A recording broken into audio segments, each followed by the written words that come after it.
Hello students. Today let us learn the second part of the third chapter, Two Stories About Flying, from your textbook First Flight. The name of this part is The Black Aeroplane and it is written by Frederick Forsyth. Frederick Forsyth is a British writer. He was born on 25th August 1938 in Ashford, Kent County in England. He is the author of the best-selling thriller novels, noted for their journalistic style and their fast-paced plots based on international political affairs and personalities. He attended the University of Granada in Spain and served in the Royal Air Force before becoming a journalist. The Royal Air Force, actually, it is the aerial warfare force of the United Kingdom. Forsyth was a reporter for the British newspaper the Eastern Daily Press from 1958 to 1961. His experiences as a news correspondent gave him the knowledge to write realistic thrillers, and some of his works are The Day of the Jackal, The Odessa File, The Dogs of War, The Fourth Protocol, The Fist of God, The Black Aeroplane. And this particular story, The Black Aeroplane, is a very interesting one. It has some amount of a mystery in it. The story reflects on how one's judgment gets misled due to fantasizing or daydreaming, and how it creates troubles or problems in his life. In this story, the narrator is a pilot who is so eager to meet his family and have a good English breakfast that he takes the wrong decision of facing the storm instead of doing the right thing, that is to return to France. Miraculously, he manages to escape with the help of a mysterious aeroplane. This lesson teaches us that we should not lose our hope under any circumstances. And now let us move on to the story and understand the story in detail. The moon was coming up in the east behind me, and stars were twinkling in the clear sky above me. There wasn't a cloud in the sky. I was happy to be alone high up above the sleeping countryside. I was flying my old Dakota aeroplane over France back to England. I was dreaming of my holiday and looking forward to being with my family. I looked at my watch, 1:30 in the morning. As I told you, the narrator was a pilot and he was flying his aircraft in the night. The night sky was clear and the stars were twinkling, and he could see the stars twinkling in the sky. The pilot was very happy to be alone up in the sky above the sleeping countryside. He felt peace in being above a countryside that had fallen asleep while he was flying over France to England. He was so enthusiastic about going back to England because he was going to meet his family and he was going to have a wonderful English breakfast. And not just that, he was going to enjoy his time in England, and it was 1:30 in the morning and he was dreaming about holidaying with his family. I should call Paris control soon, I thought as I looked down past the nose of the aeroplane. I saw the lights of a big city in front of me. I switched on the radio and said, Paris Control, Dakota DS-088 here. Can you hear me? I'm on my way to England. Over. The voice from the radio answered me immediately. DS-088, I can hear you. You ought to turn 12 degrees west nav. DS-088, over. When he looked down past the nose of the aeroplane, he could see the big lights of a city. It was Paris. When the aeroplane was flying above France, he thought of informing the Paris control personnel about his presence and taking some instructions to which direction he has to go. All those he needed to get, and for that he thought of calling Paris control personnel. At that time, lights from the Paris city were blaring at him. He informed the Paris Control Agency, to which they replied immediately with further instructions and directions. The control room at Paris instructed him to turn 12 degrees towards the west. I checked the map and the compass, switched over to my second and last fuel tank, and turned the Dakota 12 degrees west towards England. I will be in time for breakfast, I thought. A good big English breakfast. Everything was going well. It was an easy flight. After receiving the instructions from the Paris Control Agency, the pilot geared up and followed them while putting the last fuel tank into operation. There was very little fuel left in his fuel tank, and he knew that that fuel was enough for him to reach his destination. All this time, he was dreaming about his time that he is going to spend with his family. And then he started thinking about having a satisfactory breakfast at the destination point. He was calm as everything was going as he planned. So he did not have any worry. Everything was smooth and he was having a flight very comfortably. Paris was about 150 kilometers behind me when I saw the clouds, storm clouds. They were huge. They looked like black mountains standing in front of me across the sky. I knew I could not fly up and over them. And I did not have enough fuel to fly around them to the north or south. He flew about 150 kilometers from Paris. Now he started to observe clouds in the sky. Earlier the sky was clear, but now there were clouds. And those clouds were not light clouds, they were storm clouds. The presence of such storm clouds made it unsafe for him to travel because there were chances of a big storm. And they were so huge and dark that he compared them with black mountains because they were as huge as mountains. He knew he couldn't pass them or fly over them as it was impossible to go above them or escape them with the amount of fuel that was left in his fuel tank. I ought to go back to Paris, I thought, but I wanted to get home. I wanted that breakfast. I will take the risk, I thought, and flew that old Dakota straight into the storm. The right decision was to fly back to Paris and be safe there in Paris. His inner self whispered to him, told him, fly back. But the decision making power of this pilot was controlled by his wish to meet his family. He wanted to be with his family so desperately, and he wanted to have that English breakfast that he had been dreaming of all the day. That he took the wrong decision. He took the risk of not going back to Paris. Thus, he headed the plane right into the storm. Inside the clouds, everything was suddenly black. It was impossible to see anything outside the aeroplane. The old aeroplane jumped and twisted in the air.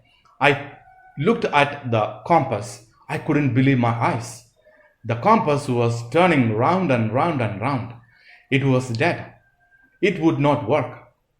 The other instruments were suddenly dead too. I tried the radio. It was so dark around the flight because of the storm that nothing was visible outside the plane. He started losing control of the aeroplane because it was twisting and turning in the sky. He wanted to see which direction he was heading, and he checked his compass and other instruments. And when he checked his compass, he couldn't believe his eyes because it was turning round and round and round. Because it stopped working. It was no longer of any use to him. Because of this bad weather, all this happened because of bad weather. He became helpless. He didn't know what to do. But one good thing was he did not panic. He just took the radio and to inform that Paris Control Agency. Paris Control, Paris Control. Can you hear me? There was no answer.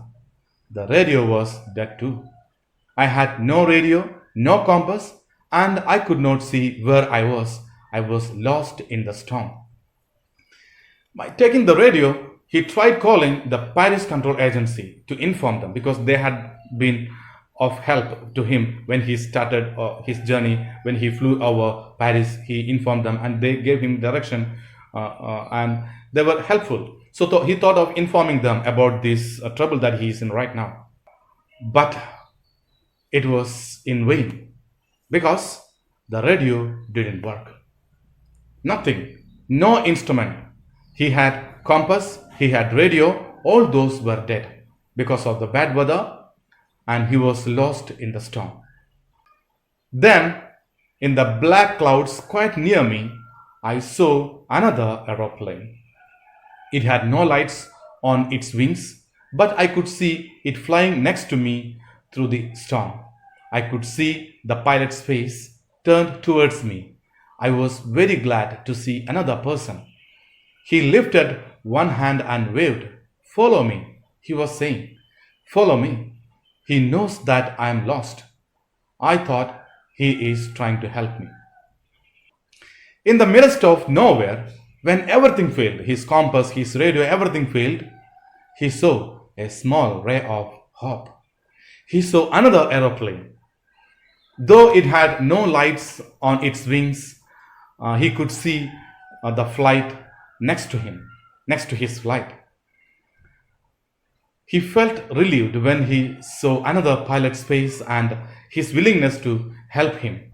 And he was waving his hands and asking him to follow him. So he thought that particular aeroplane or the pilot will be helping him. And he told himself that the other person is very kind. And he knew that that person was going to help him.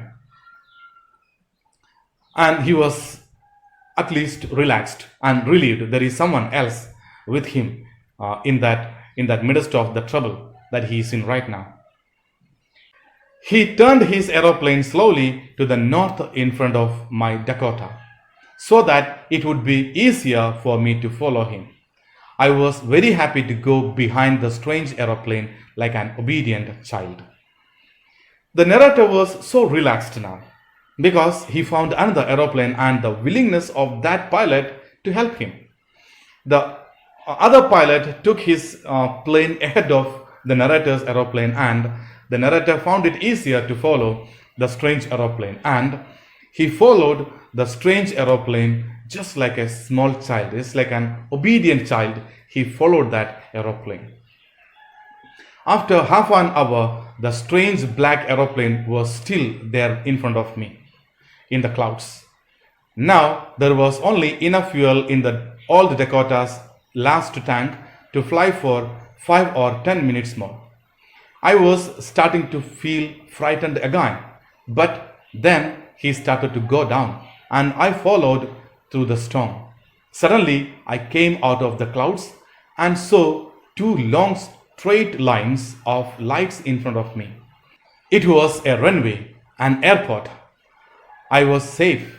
I turned to look for my friend in the black aeroplane, but the sky was empty. There was nothing there. The black aeroplane was gone. I could not see it anymore. For half an hour, he followed the strange aeroplane. When he checked the fuel indicator, he was scared again because there was very less amount of fuel left in it. That would be sufficient for him to fly another 5 to 10 minutes more. It was only then that he started to realize that he was coming out of the storm and he could see 2 long straight lines of light. That was a runway, and he realized that he was in an airport and he was about to land his plane in that airport safely. When he turned to thank the other pilot who helped him, to escape from that cloud, he realized that the plane and the pilot had disappeared. And he could not see them anywhere. The sky was clear, there was no aeroplane, no pilot, nothing. I landed and was not sorry to walk away from the old Dakota near the control tower. I went and asked a woman in the control center where I was and who the other pilot was. I wanted to say thank you. She looked at me very strangely and then laughed. Another aeroplane up there in the storm. No other aeroplanes were flying tonight. Yours was the only one I could see on the radar. So, who helped me to arrive there safely without a compass or a radio and without any more fuel in my tanks? Who was the pilot on the strange black aeroplane flying in the storm without lights? The author did not know where he had landed because he was just blindly following that strange aeroplane. Still, he wasn't afraid of leaving his plane unattended in the airport as soon as he landed in that airport. As soon as he landed, he headed straight into the control room to ask about the other flight and the other pilot. When he asked about the other pilot and the aeroplane, the lady in the control room, she was surprised and she gave a strange look at him and informed him that there was no other aeroplane in the sky that night except his because of the bad weather. He was terribly surprised because he saw the pilot, he saw the aeroplane, and he was 100% sure that it was that aeroplane assisted him to land in that airport safely. And he had a lot of questions in his mind. Who helped him to arrive there safely without a compass or a radio and without any more fuel in his tanks? Who was the pilot on the strange black aeroplane flying in the storm without lights? He left the aeroplane astonished, with a lot of questions unanswered in his mind. But the answer to those questions in his mind was his confidence and his determination. His confidence and his determination, these two were the reasons why he was able to save himself. He was able to escape that dangerous clouds. When he was trapped in the storm clouds, he did not panic. He did not lose hope at any point of time. Instead, he had a strong determination to reach his destination. And so his mind rose to the situation and saved him from the danger. This story, as I told in the beginning, teaches us a great lesson that we should never lose our hope in any critical situation. We should keep our hopes completely alive so that we will be able to overcome any difficult situation in our life. That's all the chapter. Thanks for watching.